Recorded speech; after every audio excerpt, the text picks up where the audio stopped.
right, we are into the top cut of Duels of Runeterra 12, and first up, we have Nolagold again versus StolenConch. We did go over Nolagold's decks in round 9. If you guys want, link to that video will be in the description below where he played Winding God. StolenConch, on the other hand, is playing MF Sejuani, Zed Elusives, and good old Timo Burns. So if you want to sub to the channel. You get tons of Legends of Runeterra content. Anything you need for the decks and stuff will be in the description below as far as links are concerned. But let's just get into this top 16 action.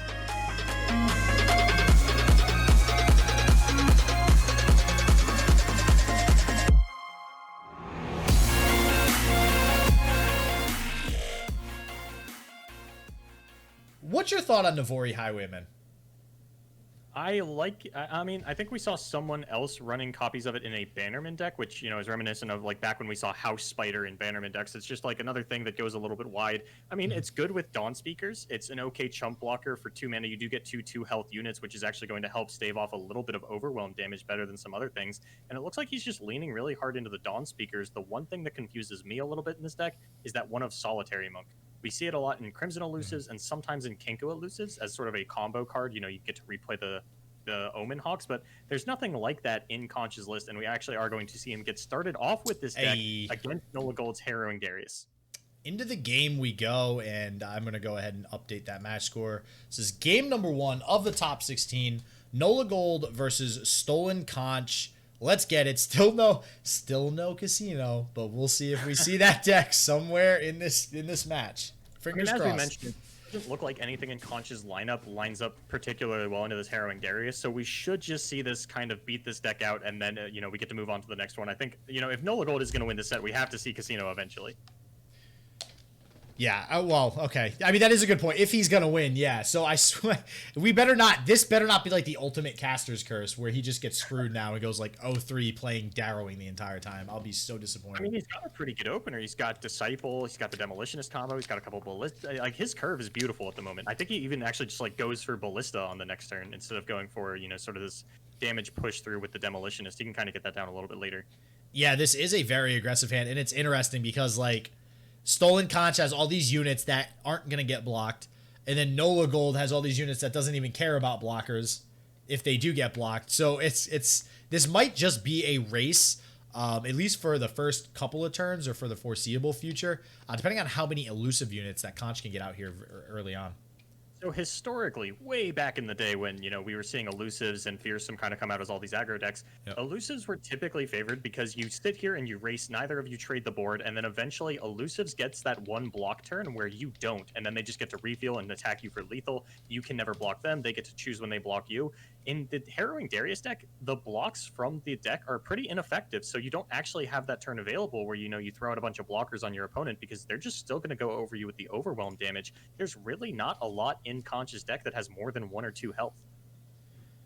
And we do see the attack token rolling on back over to Nolagold, drawing that Darius, which feels really good, and let's fingers crossed this basket. I literally just want him to win, so I just hope everything goes in his favor, and he does hit the Allegiance because I want to see this casino deck. So yeah, until I see this casino deck, I'm probably super biased towards Nolagold right now, and hitting that Allegiance is definitely putting him well on his way to victory.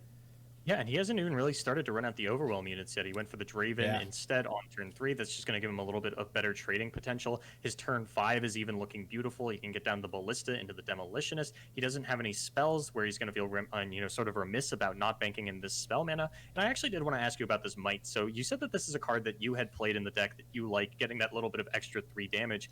With so many units in the deck having Overwhelm, why is this better than Elixir of Wrath? Okay, because there are still plenty of units that don't have Overwhelm, and it kind of fits that strategy, right? Like, part of your strategy is doing the Overwhelm damage. So when you might have, let's say, like a Crimson Disciple on the field, your opponent is all of a sudden in this mindset where they're not going to really prepare for an Overwhelm attack.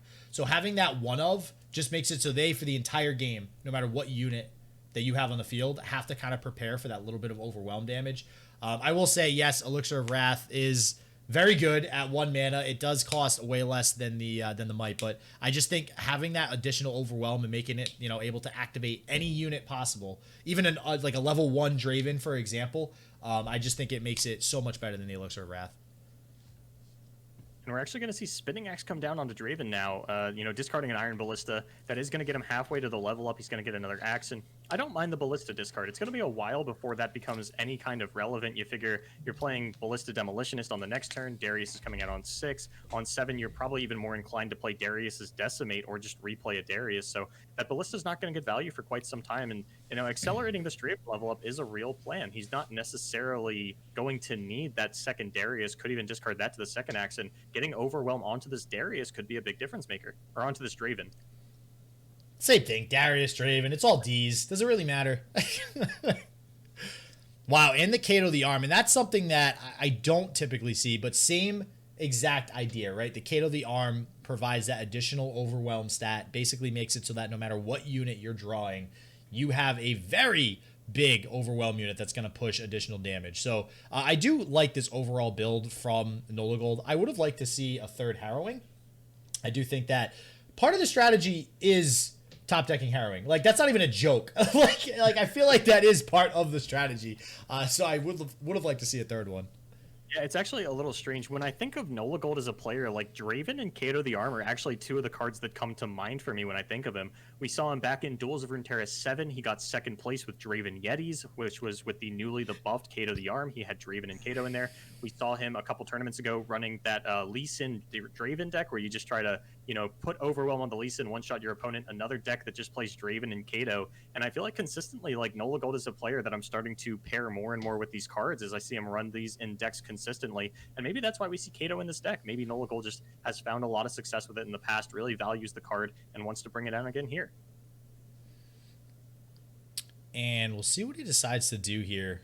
This is definitely a big decision. I mean, he's falling behind big time, and he's going to have to push as much damage as possible. The problem is he doesn't have any, like, burst damage, and what I mean by that is, something like a Noxian Fervor or something that could just go straight face on the following turn. He does still have basically 2 more turns to get through some damage. So we'll see. We'll see what happens. Being at 4 life right now is definitely not a good feeling. And it looks like we were talking about the Teemo aggro deck being faster. It's looking like this elusive deck, at least as of right now, is also faster. Yeah, this is what I was sort of talking about, where you play these aggro mirrors, you both get each other down to these low life totals, but the elusive deck has the chance to block, and that's the turn that we're about to see come out, because, if Nolagold was running a deck where you can't block, Conch is just dead on the next turn, and it looks like he's currently contemplating how to get the most damage possible out. Looks like he is going to go for Kato over Demolitionist instead of the Demolitionist Ballista play, instead of running out Kato, deciding that that's more damage. And there's a couple things he could top deck over the course of the next couple of turns. I do think Darius is pretty likely to come down here, unless he wants to play a little bit harder around something like a Will of Ionia. He's considering the Darius now, too, and he will likely be able to get Conch below the 10 to level this Draven if he does go ahead and drag it all the way to the right. And I think that is looking to be what he goes for. So now I guess the question is, Will of Ionia. That card is a thing, as always. The one and only that basically just, like, saves you from any possible situation in the game. If Conch does not go below 4 mana here, that's exactly what Nola is going to be worried about. And I will say there's only a 2 of in this deck. And most of the time you're seeing a 3 of. So there is less of a chance that we do see the Will of Ionia come out here. So because Conch is running a 3 aggro lineup, I think it's a little more understandable not to see the Will of Ionia. You typically, going through the Swiss portions, I would imagine that he wanted to pick on the Heimer Vise and the Karma Ezreals, and that's not a matchup where you really value Will of Ionia. We do see the block on the Kato. We'll see if this Will does end up coming out here. I imagine it will, most likely on the Darius. And the moment of truth, assigning the blockers. As of now, we have lethal. The tension. The tension is killing me. I don't think there's anything that Conch can do to necessarily stop the Darius level before that comes through. There is just a few too many Overwhelm units on the side of Nolagold, on top of the fact that this Crimson Disciple doesn't, there's no 3 attack units on the side of Conch. This Disciple is going to deal the 2 damage if it gets blocked. The 1 retreat has already come out of Conch, so that is now off the table. Not going to be able to get something like that out. And if this Darius levels, we're pretty close to lethal. If he doesn't have Will of Ionia, which it looks like he doesn't, a second Twin Disciplines, will actually get it done. Wow. That I was not expecting double twin disciplines there. But yeah, now we just see this second axe Yep. that is the one damage that Nolagold needs. And I think this is like the second or third time over the course of the weekend where we've seen someone An put axe. themselves in a position to lose to this axe. Yeah, and they know it's there too. I think he probably just had no other options. So Yeah, you've got no other Yeah. options. Maybe your opponent forgets about the axe, goes, kicks themselves. That's huge. That's going to prevent the lethal. Wow. Holy crap. That was not expected by Nolagold at all. Like, even though there's 2 in the deck, you know he was not expecting a 1-mana range resolve. And this is why I continue to say this card is so busted. For 1 mana to have that big of an impact is absolutely nuts. Whew. But this does mean now that StolenConch doesn't have the board. He's going to have to play something before open attacking, and Darius's Decimate will be lethal unless Conch has a deny. And he is only playing a 1 of deny. So, again, very unlikely that is in his hand, especially with only 4 cards left. We'll see if he has it, and we'll see if Nola can take this away, which means we're ever so closer to seeing this casino. Damn it! There's Has the 1 deny, and that is Wow. going to be lethal for StolenConch. Doesn't have to play. The fact that he got 1 unit down. Having deny mana and still having the 4 damage means that like the demolitionists can't get strung out here. It is just going to be that deny picking up the win for StolenConch against Nolagold. wow. And we were just talking about Navori Highwayman. Lo and behold, we weren't even thinking about the synergy with Green Glade Duo. Like, that just, oh wow, that feels so bad on the side of Nolagold to lose like that. So we'll see if he can come back here and still get 3 wins under his belt. Wow, the deny, the one and only. So I'm saying, man, we're talking about earlier, sometimes you just, the odds just beat you no matter what, and there's not much you can do about it, and that's a perfect example there, because there was probably a pretty low probability that he had that 1 deny there, but lo and behold, he did have it. Not only that, but like the double twin disciplines and Ranger's Resolve in order to survive the previous turn. Like it was very possible that, Conch was loaded up on units. He had a full board. If he just had a handful of units, it wasn't necessarily like Nolagold didn't necessarily have the read that there were this many defensive spells in hand because your opponent has a full board. They're not going to be playing units even if they have them. And Conch just runs really hot in that game and picks up the win for it. And it looks like he's switching. Why Bannerman? Why Bannerman? He knows you're watching. He does. Everybody's probably in his chat like, all right, listen, the casters, they're trying to see this casino deck. Don't play it. If you're going to win, it needs to be the very last deck that you play. Yeah, Nolagold's like, if I'm going out, no one gets to have a good time. You're not going to see this casino deck. So we do see the basically mono Demacia deck with the 3 Zed splashed. Another strong deck that we've seen throughout this tournament and many, many others. We'll see if it can be the one to beat. Now the aggro deck on the other side, on the side of Conch, with the Teemo. Yeah, so something that I want to touch on, Nolagold here has a very streamlined list. If you're playing a 40-card deck in a game where you play 3 copies, then, the most straightforward your deck can get is 13 3-ofs and 1 1-of, and that's exactly what we see out of Nolagold here. Mm-hmm. And that 1-of is the Vanguard Sergeant, and that's a card that we've seen come out of a couple of Demacia players, and I think it's mostly because 4 Demacia is actually probably one of your best chances at surviving a harrowing. It's actually, yeah, it's interesting. And didn't we see... No, we almost saw that because a harrowing was played in the same game, but it didn't end up actually getting played on the same turn. But yeah, that is a good point. It buffs all of your units. It prevents them from taking some of that crucial overwhelm damage that the Darrowing deck wants to push through. And this hand is definitely not the best hand for Nolagold either. It's doable, but he definitely would have liked to see some other cards here, especially some early drops. Yeah, those single combats are going to come in big later, but he's already taken, a little bit more damage than you kind of want to as the Demacia deck here. Generally, the way that you beat this deck is, you match them on board card for card. You're generally going to have healthier units than they do, and they have low health units. You have high health units, but, I mean, we're probably just going to have to see a Bannerman come down next turn just onto this, 1 unit, and that's not going to feel great. Oof. He's still going to be taking 1 damage next turn regardless, since he does have to challenge one of these units. Either Teemo's going to elusive through him and push it through, or...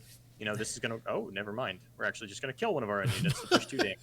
He must be... I mean, Conch at this point is probably recognizing that his opponent does not have that great of a hand. But, God, I cringed even just hearing you say playing that Bannerman on the 1 unit. That just is not feeling very good at all. Yeah, and actually does get the Bright Steel Protector, so that's going to open up as an opportunity for him. A little surprised to see Nolagold not throw down the single combat and prevent that little bit of damage. Yeah, and he's actually still thinking about this Bannerman too, instead of the Bright Steel. I don't think it really matters right now because he does have all those single combats to kind of deal with anything that his opponent plays. So I would like to see the Bright Steel come down here, but he keeps hovering that Bannerman. I think Bright Steel might make him feel a little bit forced just to fire off one of these single combats this turn. You know, it is a situation that you put yourself in where it's like, I'm going to play mana inefficiently. It's pretty unlikely that I find time a little bit later on to get down these single combats in impactful ways. Maybe I just have to fire one off right now. But he doesn't really have a good setup for that. You don't want to sacrifice your Bright Steel Protector. And this is what we're talking about with this Arachnoid Sentry. Players are currently not inclined to go for open attacks, and this is the punish. Yeah, that's rough. This very good card added to this deck in Arachnoid Sentry that is doing work right now. I mean, the single combat will still be able to get rid of that Teemo if he does opt to play it. I think he kind of has to on this turn, like you said, to stay mana efficient, still save that 3 spell mana, and crucially remove the Teemo because it doesn't feel very threatening in the beginning of the game, but man, goddamn, if you let 2 of those Nexus Strikes through, your life just becomes RNG hell, and we definitely don't want to see that from Nolagold. Yeah, he might throw it onto the Sentry as well, just to kind of be stat efficient with this, and it looks like that is going to be the play. Is he, you know, that's kind of like the most value single combat he's going to get in terms of stats, and he doesn't want that to sort of be the trade onto his Bright Steel Protector, so he's going to go ahead and fire that one off. You know, there's a couple of things that Conch could have here. You know, Mystic Shot to get rid of the barrier does soften this up a little bit, means that it can't get as much value later on. But either way, you know, Conch isn't really going to feel too bad about losing this Sentry. It did get the single combat out of his opponent. It did protect the Teemo for the turn. If he really wants to, he can offer up a trade onto this Bright Steel Protector, but Nolagold just might not even attack with it. This Imperial Demolitionist is not the most threatening thing that your opponent has. Maybe you want to hang back your Bright Steel Protector for a Crimson Disciple block. Yeah, I do like this. Instead of taking down the Teemo now, you can always just single combat the Teemo next turn. But on the side of Conch, depending on how he's reading Nolagold right now, that might show him or tell him that, okay, Nola probably has another single combat in hand if that is the route that Nola's deciding to potentially go. And now there's a Boom Crew rookie on the field. It looks like with the Garen drawn, though, he is just going to opt for the Garen. And now he could potentially be getting this Garen leveled very early, which might be able to have him turn this game around a little bit here. Yeah, so he's going to block the Boom Crew, has the potential to single combat onto this Teemo, and he's pretty enticed to do that. You know, single combat is how you're going to level the Garen this turn. You know, Teemo's a better target than the Imperial Demolitionist. Your opponent does still have 6 mana available to them, so you do just have to be cognizant of things like the Transfusion. I was thinking of Noxian Fervor and Fervor. Get excited to actually kill the Garen this turn if you do go for the single combat. Yeah, and he does have exactly 6 mana, which feels super, super bad. So we'll see if anything does come out. Yeah, it looks like... So Nola is actually valuing... He'd rather take the 1 damage from the Teemo than risk killing this Garen right now, which may end up being smart. It may not, depending on how the next couple of turns go, but we'll see if StolenConch does commit anything else to the board so that Nola can guarantee this Garen does live. Yeah, and, you know, leveling Garen on your opponent's turn doesn't matter too much. Nola's going to be able to just attack with it on the following turn. And it looks like StolenConch is lining up something. This could just be a Decimate. Ooh. Yeah, so there is the Get Excited that we were worried about in regards of killing Garen. Does go face... I don't know. I mean, that extra Teemo shot, you're looking at 15 shrooms in the deck. We do see 1 drawn. Did he? Oh, we see 2 drawn. And that's big. Just, yeah, that's huge. That might be game just off the fact that he drew 2 shrooms. Yeah, and Nolagold's still pretty far off of ending this game. He will actually be able to end it on StolenConch's turn. You know, because the Garen is going to level here. He is going to have that scout attack. He's going to be able to get down Bannerman, things of that nature. But... you know, at this point, I guess he has to save these single combats for specifically just taking out things that are getting Noxian Fervored or, you know, a Demolitionist. And here we see Decimate. That does mean that the game is now sort of out of Nolagold's hands. As soon as we see 1 more Mushroom off the top, then we're going to see this one go down. And opening with 3 single combat and letting a Teemo get this many attacks off onto you is going to play against Nolagold here. And that's why we saw him fire off that sort of mana-efficient one. Because if you have 3 single combat against an aggro deck, how goofy do you feel if you die with multiple copies of the card still in your hand? Yeah, and exactly. And that's why, like, he had to start playing him early just because he had so many, and wow. And so I don't think that single combat turn with the Teemo actually mattered because of how much damage Conch had. Although there was 2 shroom damage, there was 2 Teemo attacks that went through. That is 4 damage. So if he had single combated the Teemo much earlier, he would have prevented definitely more damage. I don't know. I would have liked to see more single combats come out. I think I agree with you on that. Yeah, I think that Teemo represented 4 damage that it didn't necessarily need to between the 2 shrooms drawn and the 2 attacks that it kind of got off after his first opportunity to take it out. And yeah, Nolagold's already down 2-0, and we're going to see a Q back up on the Bannerman, or, it's going to be the Darrowing. Anything but the Casino. I hate everybody right now. This is so... What is this tournament right now? Come on. It's like, I don't know if that's Caster's Curse. That's like the reverse Caster's Curse. I'm cursing myself saying that I want to see the Casino deck. I'm just going to shut up with any decks that I actually want to see now because they're clearly not going to get played. God, I really hope he comes back 3-0 or something now, man. This is looking rough for Nola.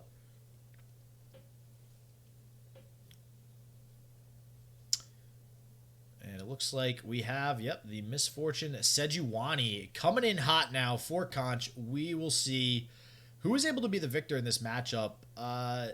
Who do you think is favored? Oh, you want to hear a Caster's Curse? Let me see that sleight of hand onto either Harrowing or Decimate. That actually is one thing on the side of Conch that I'm excited to see. He is playing a 2 of sleight of hand, and I'm still in the camp of that card is good. So we'll see if that can come out and steal something game-breaking. Like you said, a Harrowing would feel so bad. Oh my god. That would just be terrible. Actually, with this hand from Nolagold, I think it'd be really funny if we see the sleight of hand come out and then Nolagold just empty his hand of everything that isn't a champion and StolenConch just whiff on his sleight of hand. Oh, that is a possibility too. That is one of the drawbacks of the card, unfortunately. It would be kind of busted, actually, if you could take champions. But we do see the 1-drop in the Legion Saboteur come out, which is very good for Nolagold. Unfortunately, the Omen Hawk on the side of StolenConch is going to provide a pretty good blocker on the following turn, though, and it always feels bad trading a Saboteur with an Omen Hawk. Yeah, Omen Hawk. Saboteur is a good 1-drop. Omen Hawk's a great 1-drop. Right?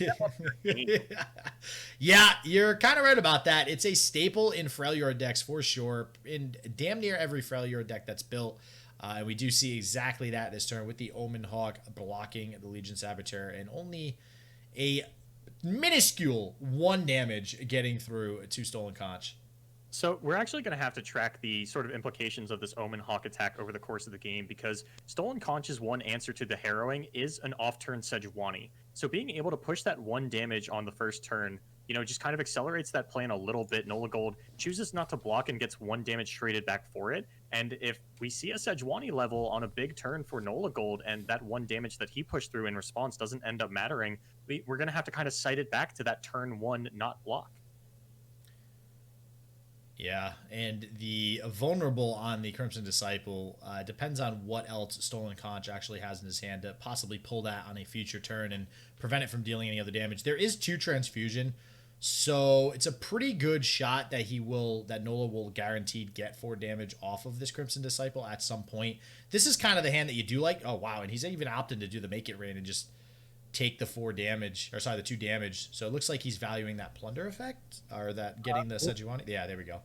I was about to say, this is actually going to give him some pretty good attacks as he's going to be able to, attack that hired gun. Oh, actually just going to attack like this. Yeah, I like this a little bit more, preserving the stats on the Butcher. Yeah, and that's what I was saying about vulnerable on that Crimson Disciple. I mean, he does opt to take the 2 damage, but with very specifically Nola's hand, it feels really bad that he has those 2 transfusions now. I mean, that's kind of the dream, right? Drawing Overwhelm units with the transfusion and the Crimson Disciple is like, yeah, hell yeah. Damage on damage on damage. Let's get these Overwhelm units buffed. Let's hurt this Crimson Disciple, do some more phase damage. But having this vulnerable Crimson Disciple now picked off is going to hurt a lot.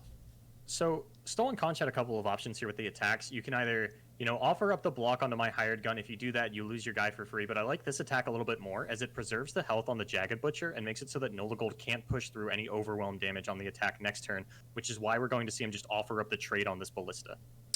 Yeah, very heads-up play by Conch. And again, a play that maybe otherwise would have gone a little bit differently in other games, but it's very crucial to keep very high health units on the board on the side of Conch so that stuff like that Ballista and any other Overwhelm units like this Basilisk Rider, which he does continue to hit, I must say, as far as the Allegiance is concerned, so that way he doesn't take nearly as much damage. Yeah, and Nolagold, so far, these transfusions, we have seen these play against him time and time again in a matchup. Just, across the course of the day, he's consistently drawing these without units. He's doubling up on them. He's drawing multiple Darius. Like, the draws for this deck are just not really working out for Nolagold. And I don't know if it's the mulligan decisions that he's had. Maybe he's going to rework this deck a little bit. He does have, a couple of expensive cards that we don't always see, like K to the Arm. Granted, those have actually been performing relatively well for him. It feels like it's these cards that he can't cut that he's constantly clogging up on. And while he does hit that Basilisk Rider Allegiance, StolenConch is actually going to miss on the Yordle Grifter. Yeah, I was actually concerned that Conch was going to keep that 4 mana up and possibly have a Fury of the North, which would have been so bad for Nola, but he does go with the Yordle Grifter, and now some scout units on top of that. Yeah, this is definitely looking rough because, wait, is he main decking that? I don't even know the name of that card. No, was that from Petty? No, that was from the Island Navigator. Okay. Yeah. I was like, what? What is that card's name again? I knew that I was gonna have to have Mobilytics pulled up so that I could check card names on some of these deck lists because these players are playing. Corsair. All right, chat's got our back. Let's get it. All right, cool. Corsair. Or Crackshot Corsair, more specifically, right? Yeah. Yeah. Okay. Yeah, and that's just honestly just gonna push through more damage that Nolagold does not want to take because he's gonna start having to worry about himself dying, regardless of his opponent taking damage. And what feels bad is he still can't get a Darius down this turn, and he's kind of forced, just mana-wise, to play this Noxian Fervor. I think he's just going to have to pass. I think that, having the Darius with the transfusion available is probably your best shot at winning this game. Yeah, if he lines up this block, it does prevent 6 damage overall, since this will get to attack twice. That is sort of the one concern he's going for here, is these scouts are representing 5 damage. So he's going to, take 12 damage this turn if he elects not to block. And since he didn't block on the first attack, I don't really see him blocking on the second one. Yeah, being able to have those transfusions active next turn, I do think is very good. And it looks like that's the route he is deciding to go, because I think he's basically just decided, okay, either I start drawing some stuff that's useful or I don't. And, we'll see what happens with these transfusions. Yeah, it is still... Oh, that's God. awkward for Nolagold. This is heartbreaking for him. And now the attack from the Basilisk Rider really doesn't even line up super well onto anything. The Sejuani can just block it, and I think Conch is going to be fine with that trait since he does still have so many units on board. And I was going to say, if he had 4 mana for both transfusions, he could do some cool stuff and probably still level the Darius. But it's just not looking good right now. I think this is a good play out of Nolagold. You kind of put your opponent in a position to misplay. If they do just want to block with this hired gun per se, then you do have the transfusion to actually let your unit live and continue to push through the damage. And I think this Sejuani, she's actually not too far off being leveled, I think. It might be... It's either 3 out of 5 or 2 out of 5. 3 out of 5 sounds a little bit more correct. Yeah, I don't see Conch... I mean, if he does, like you said, block with the hired gun... Nola's got a chance, but I got to think that he's not actually going to do that. I love every time Nola gets is that a sub? Is that his sub notification? I have no idea, but from a casting perspective, I hate it just because, it comes down and it's like, oh, man. It's like when people bring up the card descriptions and we're looking at black market merchants lore for a minute because they're hovering over it.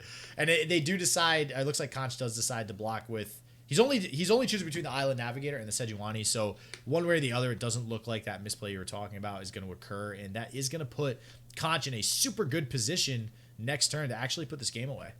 Yeah, and that was sort of Nolagold's only option back in, is either block with the Corsair or the hired gun, and then Nolagold has the option to either transfusion onto it or even Noxian Fervor the Darius to kill the unit and push through the 6 damage, level up the Darius, but it's just not going to work out for him, and I don't think there's anything he's going to be able to do to actually stop this Crackshot Corsair from just killing him on the following turn.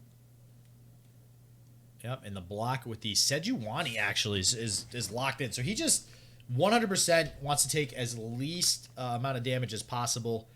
And this is going to, I guess, push through 2 more damage. I don't know. It's going to give Darius the option to level on the following turn, as Conch will fall down to 12 HP, and then Nolagold can fire off a Noxian Fervor. He has a Decimate anyways, so Darius is Decimate more specifically. It's a little bit less of a mana commitment. He could even throw down the Imperial Demolitionist if Conch doesn't go for an open attack, or goes for the Scout attack. You follow up with the Demolitionist, get another health onto your Darius. I mean, he's got to take kind of the damage where he can. We saw him die last game with 2 single combats in hand. You don't want to die with 2 transfusions in hand either. You kind of want to just play the cards that you have available to you when you can. So, okay, Nolagold actually does have game-winning damage in his hand. Ooh, that might... Oh my god, that's terrible. There are no bad one-drops in Legends of Runeterra Oh when you're playing my Island god. Navigator. Yeah, oh my god. You hate to see it. Yep. I'm sorry, guys, but for anybody in chat, I hyped up this casino deck, and we actually will not be seeing this casino deck. I think we're at the point where we are in limbo. And there's nothing that Nolagold can do, because even if he Noxie and Fervors this Saboteur or anything really, there's still so many scouts that can attack twice. There's so many units on the board. Yeah, the board is just too wide and too scout heavy for StolenConch. And I think Island Navigator is actually a really good adaptation against some of these aggro decks. They don't go super wide super often, and they do have opportunities to just load up on spells. We've seen Nolagold fall multiple times so far this tournament to just drawing too many transfusions, too many spells in his hand.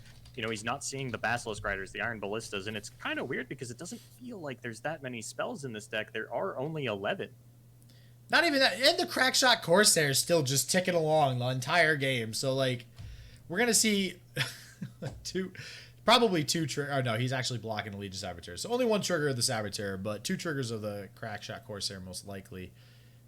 Is he, like, seeing something that we're not seeing, that he still somehow lives? I don't... I mean, there's 2 combat phases out of StolenConch. I don't think there's anything we can do to, you know, sort of come back from that. Is there a card that makes your Darius do overwhelm damage on the opponent's attack? is that a thing? It is called Atrocity, and Nolagold has elected not to run it in order to get more consistent Basilisk Riders. Yeah, I do like Atrocity in this deck a lot because, I don't know, a level Darius with an Atrocity on turn 6 just seems like really, or probably turn 7, just seems so good and clean.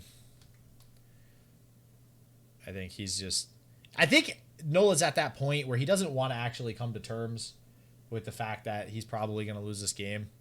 So he's just really thinking of any possible play that can get him out of this. And unfortunately, yeah, I do not think it's going to happen. Yeah, he would have to transfusion on... I mean, he has Warning Shot in hand as well, so StolenConch just has this one, even if he could find a way to take out the Crackshot Corsair and still have the blocks available. But he would have had to play it, you know, before that, and it's just... you know, it's just not going to work out for him here. That's really... I don't want to talk. I don't want to talk. I feel like anything I say now is just not going to happen. It's not going to come true. This is so... Right, how is this casino deck that we saw? You know...